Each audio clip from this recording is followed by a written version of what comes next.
चलिए, तो आज हम बात करते हैं ये प्रश्न कह रहा है इलेक्ट्रॉन पर इतने इतने कूलम का ऋण आवेश होता है, ठीक है। तो अल्फा कण पर कितना आवेश होगा? अगर एक इलेक्ट्रॉन पर इतना ऋण आवेश है तो बताइए अल्फा कण पर कितना आवेश होगा। तो सबसे पहले आप ध्यान रखें कि अल्फा कण होता क्या है, क्योंकि जब आप अल्फा कण समझ लेंगे तभी उसके आवेश को बता पाएंगे। तो देखिए केमिस्ट्री में हम लोग पढ़े होंगे एक तत्व है हीलियम, ठीक है। तो ये हीलियम का जो परमाणु क्रमांक 2 और परमाणु भार होता है 4, ठीक है। अगर हम इसका एटॉमिक स्ट्रक्चर बनाएं तो ये उसका नाभिक है और ये नाभिक के बाहर के कक्षक है। समझ में आई बात? समझना इस चीज को। अगर परमाणु क्रमांक 2 है तो ये फिक्स है कि इसमें प्रोटॉनों की संख्या कितनी है और न्यूट्रॉनों की संख्या कितनी है और इलेक्ट्रॉन कितने हैं?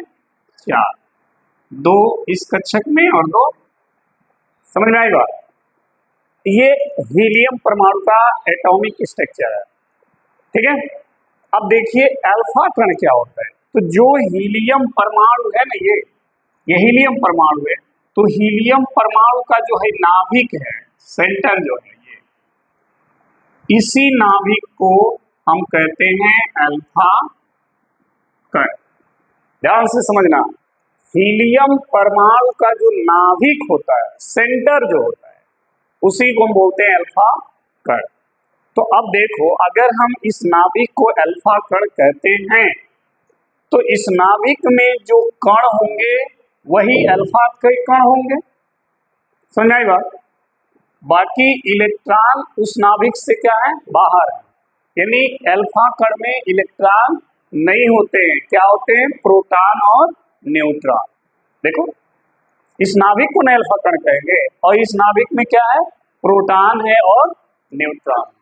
इसका मतलब अल्फा कण में केवल 2 कण होता है। कौन कौन? प्रोटॉन और न्यूट्रॉन। कितना प्रोटॉन होता है? 2। और न्यूट्रॉन कितना होता है? 2।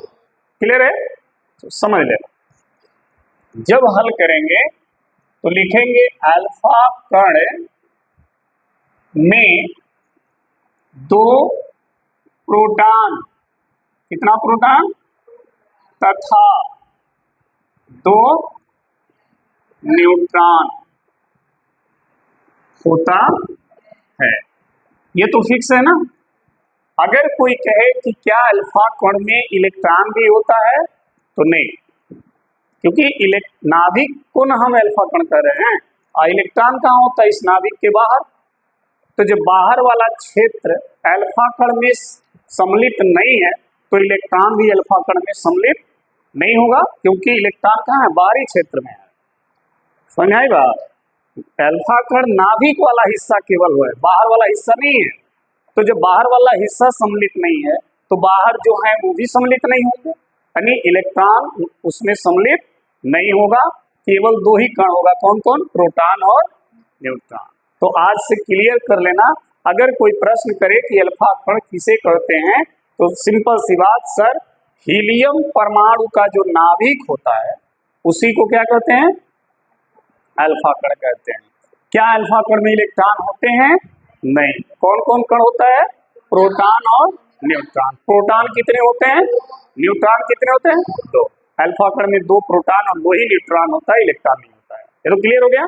अच्छा, न्यूट्रॉन जो होता है उस पर कोई आवेश नहीं होता, उदासीन होता है, इसीलिए तो उसका नाम न्यूट्रल है। न्यूट्रल का मतलब होता है उदासीन। तो न्यूट्रल से ही न्यूट्रॉन बना है। तो इस 2 जो न्यूट्रॉन है ना, इन पर कोई आवेश नहीं होता है। तो केवल आवेश किस पर हुआ? प्रोटॉन पर, ठीक है। तो देख, होता है जिसमें न्यूट्रॉन क्या होता है? जिसमें न्यूट्रॉन उदासीन होता है। क्या होता है? उदासीन होता है, यानी इस पर कोई चार्ज नहीं होता। तो न्यूट्रॉन उदासीन है तो चार्ज केवल किस पे बचा? प्रोटॉन पे। इसका मतलब कि अगर हम कहें अल्फा कण का आवेश, अगर हमसे पूछा जाए कि अल्फा कण का आवेश, तो बराबर होगा 2 प्रोटॉन का आवेश, यही होगा ना? बोलो, अगर हमसे ये प्रश्न किया जा रहा है कि अल्फा कण का आवेश बताइए, तो अल्फा कण का आवेश बराबर 2 प्रोटॉन का आवेश, क्योंकि अल्फा कण में 2 ही कण है, एक प्रोटॉन और एक तो न्यूट्रॉन उदासीन है, उस पर कोई आवेश नहीं है, तो आवेश केवल किस पे बचा? इन दोनों प्रोटॉन पर। तो इन दोनों प्रोटॉन का जो आवेश होगा वही अल्फा कण का आवेश होगा। ठीक, अब देखना, ये हो गया 2 प्रोटॉन का जो आवेश है वो इलेक्ट्रॉन के आवेश के क्या होता है? बराबर होता है, बस चिन्ह क्या होता है? प्लस।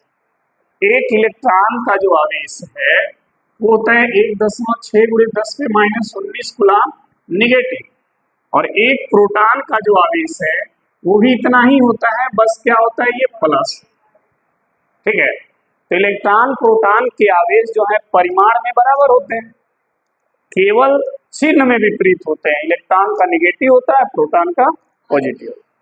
तो देखो 2 गुणे और एक प्रोटॉन का आवेश इतना है, तो ये मान यहाँ रख देंगे 1.6 × 10⁻⁻19 गुणा कर दें तो 3.2 × 10⁻⁻19 कूलम, यानी एक अल्फा कण पर कितने कूलम का आवेश होता है?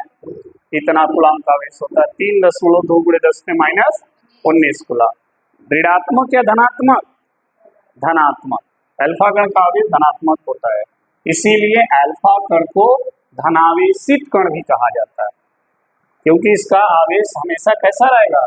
धनावेशित, इसलिए अल्फा कण धनावेशित कण भी है। समझ आई बात? अगर कोई कहे कि अल्फा कण किस प्रकार का कण है, तो धनावेशित कण है। अल्फा कण किसे कहते हैं? तो हीलियम परमाणु के नाभिक को कहते हैं। अल्फा कण पर कितना आवेश होता है? तो 2 प्रोटॉन के आवेश के बराबर होता है, या 3.2 × 10⁻⁻19 कूलम होता है। क्लियर है? तो ये प्रश्न भी हमारा यही कह रहा था कि इलेक्ट्रॉन पर इतना कूलम का आवेश ऋण आवेश होता है, तो बताइए अल्फा कण पर कितना आवेश होगा? तो इसी का मान हम क्या करेंगे? रख दिए हैं, ठीक, और हल कर देंगे, तो अल्फा कण पर इतना कूलम का धन आवेश हो जाएगा। क्लियर? तो नोट कर लीजिए। चलिए अगला प्रश्न देखिए, कह रहा है एक चालक पर इतने कूलम का ऋण आवेश है, एक चालक है, उस चालक पर इतने कूलम का ऋण आवेश है, कह रहा है इस पर सामान्य अवस्था से कितने इलेक्ट्रॉन अधिक हैं। तो ये तो क्लियर है कि अगर आवेश ऋण आवेश है तो उस पे इलेक्ट्रॉन की क्या हुई होगी? वृद्धि, क्योंकि हम लोग पढ़े हैं कि धन आवेश, ध्यान देना, धन आवेश कब आता है? जब इलेक्ट्रॉन की कमी होती है, इलेक्ट्रॉन की कमी। और ऋण आवेश कब आता है? जब इलेक्ट्रॉन की वृद्धि होती है, इलेक्ट्रॉन की वृद्धि, यानी जब इलेक्ट्रॉन बढ़ेगा तो ऋण आवेश, और जब इलेक्ट्रॉन घटेगा तो धन आवेश। यहाँ पर जो आवेश है वो किस प्रकार का है? ऋण आवेश है, यानी ये वाला आवेश है। ये तो फिक्स हो गया कि उसमें इलेक्ट्रॉन की क्या हुई होगी? वृद्धि हुई होगी। लेकिन कितना इलेक्ट्रॉन अधिक हुआ है, कितना इलेक्ट्रॉन की वृद्धि हुई है, इलेक्ट्रॉनों की संख्या आपको निकालना। समझ आ गई बात? तो देखना, जब हल करोगे ना, हल करोगे तो Q बराबर दिया है कितना? 1.0 कूलम, ये आवेश दिया है, देखो 1.0 कूलम का आवेश दिया है, पर इतना आवेश ऋण आवेश है, तो बताइए कितने इलेक्ट्रॉन की वृद्धि हुई है।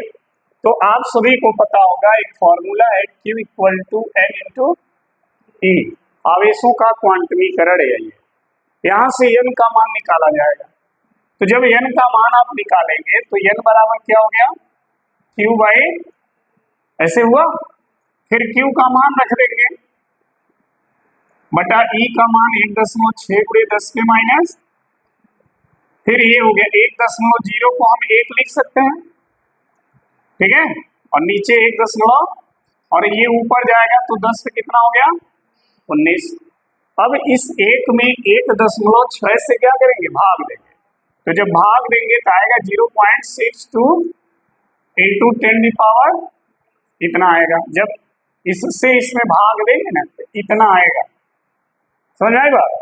अब क्या करना, देखो दशमलव को एक अंक पीछे ले जाना है, क्योंकि दशमलव के पहले एक अंक होना चाहिए। तो जब एक अंक पीछे जाएगा तो हो जाएगा 6.2 और गुणे, जब एक अंक पीछे गया तो यहाँ एक माइनस हो जाएगा, तो 10 पे कितना हो गया 18, यानी इतने इलेक्ट्रॉनों की अधिकता होगी। समझ में आई बात। अगर किसी चालक पर इतने कूलाम का ऋण आवेश है तो ये क्लियर है कि उस चालक पर इतने इलेक्ट्रॉन बढ़े होंगे तभी जाकर एक कूलाम आवेश आया। समझ में आया। अगर आपको चेक करना है क्या ये आंसर सही है गलत है, तो देखिए Q बराबर क्या होता है n इंटू एन का मान ये निकाला गया है, तो रख दो 6.25 गुणे 10 पे और E का मान 1.6 गुणे 10 पे माइनस, हल कर दो इसको। तो देखो दशमलव अभी दोनों का भूल जाओ, 16 पचे 80 हासिल 8, 16 दूना 32 और 8 40 हासिल 4, 16 छके 96 और 4 100 हो गया। आई 10 पे क्या घात है 18 और यहाँ माइनस, तो 10 पे माइनस 1, सही है। अब देखो एक अंक किसमें है, 2 अंक किसमें, 3 अंक, 1 2 यहाँ दशमलव लगा दो, एंड हो गया 10 गुणे 10 पे माइनस 1, ये जो जीरो है इसमें बढ़ा दो, तो ये हो गया 1 गुणे 10 पे माइनस 1 प्लस 1, यानी 1 गुणे 10 पे क्या घात 0, और 10 पे 0 का मतलब होता है कितना 1, तो कितना आया Q का मान 1 कूलाम आ गया। देखो ठीक है, समझ में आएगा। तो हमारा जो ये आंसर है वो क्या है, सही है। क्लियर, तो नोट कर लीजिए इसको। अगला प्रश्न ये है, एक चालक पर 2.4 गुणे 10 पे माइनस 18 घात कूलाम का धनावेश है। कोई चालक है, उस चालक पर कह रहा है कि इतने कूलाम का क्या है धन आवेश है, ठीक है। इस चालक पर कितने इलेक्ट्रॉनों की अधिकता या कमी है। अगर उस पर धन आवेश है इतने कूलाम का, तो क्या उस पर इलेक्ट्रॉनों की वृद्धि है कि कमी है। धन आवेश है तो क्या होता है कमी। देखो अगर धन आवेश है तो इसका मतलब है कि क्या हुआ होगा, तो एक आंसर तो हमको पता चल गया कि क्या हुआ होगा कमी, लेकिन कितना इलेक्ट्रॉनों की संख्या पूछ रहा है, तो देख लीजिए हल। Q दिया है 2.4 गुणे 10 पे माइनस 18 कूलाम, क्लियर। आपको पता है कि Q बराबर होता है N इंटू P, तो N बराबर क्या हो जाएगा Q बाई P, सही है। N बराबर Q 2.4 गुणे 10 पे माइनस बटे E 1.6 गुणे 10 पे माइनस 19।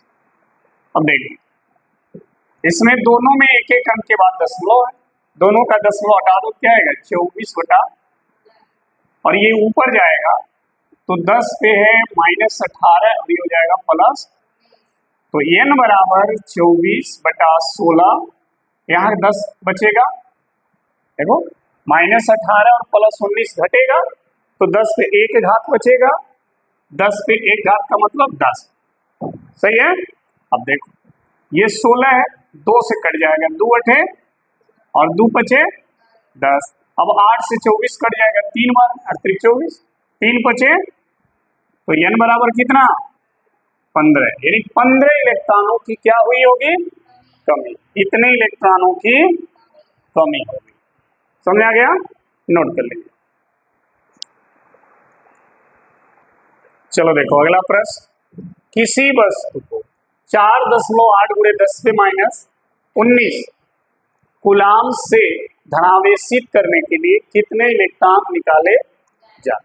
तो ये तो फिक्स है कि अगर हम इसे धनावेशित करना है तो इलेक्ट्रॉन की कमी होगी, और इलेक्ट्रॉन की कमी तभी होगी जब उसमें से इलेक्ट्रॉन निकालने जाएंगे। तो वही कह रहा कितने इलेक्ट्रॉन निकाले जाए, इन इलेक्ट्रॉनों की संख्या आपको निकालनी है। ये भी देखिए उसी तरह का है, Q दिया है 4.8 गुणे 10 पे माइनस 19 कूलाम ये दिया।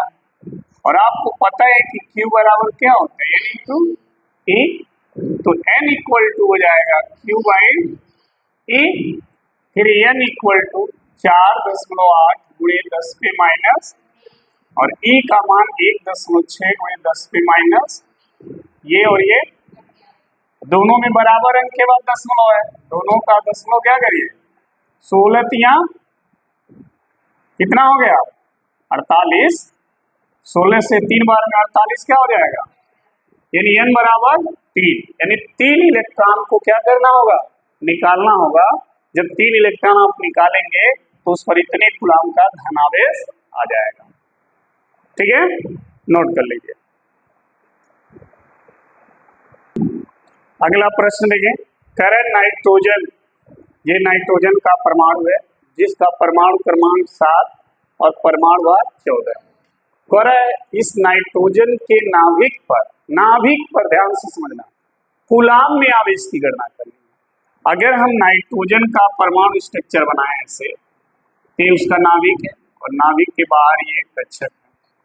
ठीक, देखो परमाणु क्रमांक कितना है 7, तो इलेक्ट्रॉन कितने होंगे 7, तो पहला 2 इलेक्ट्रॉन तो पहले कक्षक में हो गए, बचे कितने 5, तो 5 इसके बाहरी कक्षक में आ गए, हो गए 7।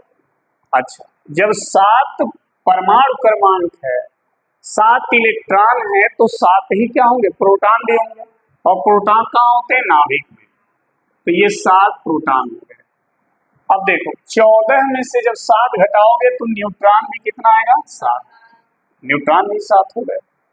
ठीक से, अब देखो आपसे प्रश्न है कि नाभिक पर मतलब इस वाले भाग पर आवेश निकालना है, इसके बाहरी वाले भाग पर नहीं। तो जब इस भाग पर आप नाभिक पे आवेश निकालोगे तो नाभिक में जो आवेशित कण होगा वही ना आवेश उत्पन्न करेगा, तो न्यूट्रॉन तो उत्पन्न करेगा नहीं क्योंकि उस पर कोई आवेश नहीं होता है। आवेश कौन उत्पन्न करेगा प्रोटॉन, कितना प्रोटॉन, यानी 7 प्रोटॉन का जो आवेश होगा वही नाइट्रोजन के नाभिक का आवेश होगा।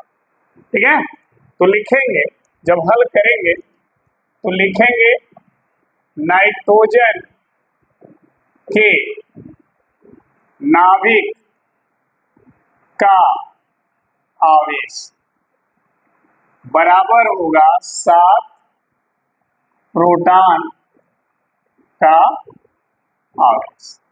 समझ में आ गई बात, नाभिक नाइट्रोजन के नाभिक का जो आवेश होगा वो कितने प्रोटॉन के आवेश के बराबर होगा 7। ठीक है, तो देखो ये हो गया 7 और एक प्रोटॉन का आवेश होता है 1.6 गुणे 10 पे माइनस कितना होता है 7 से गुणा कर दीजिए। देखिए 7 6 के 42 हासिल 4, 7 का नाम 7 4 11 का बाद दशमलव लगा दीजिए गुणे 10 पे माइनस 19, इतने कूलाम का नाभिक पर क्या आएगा धनावेश। इस नाइट्रोजन के नाभिक पर इतने कूलाम का धनावेश होगा। ठीक है, समझ में आ गया। ठीक, तो इसके बाद हम फिर न्यू चैप्टर के साथ मिलेंगे, तब तक के लिए धन्यवाद।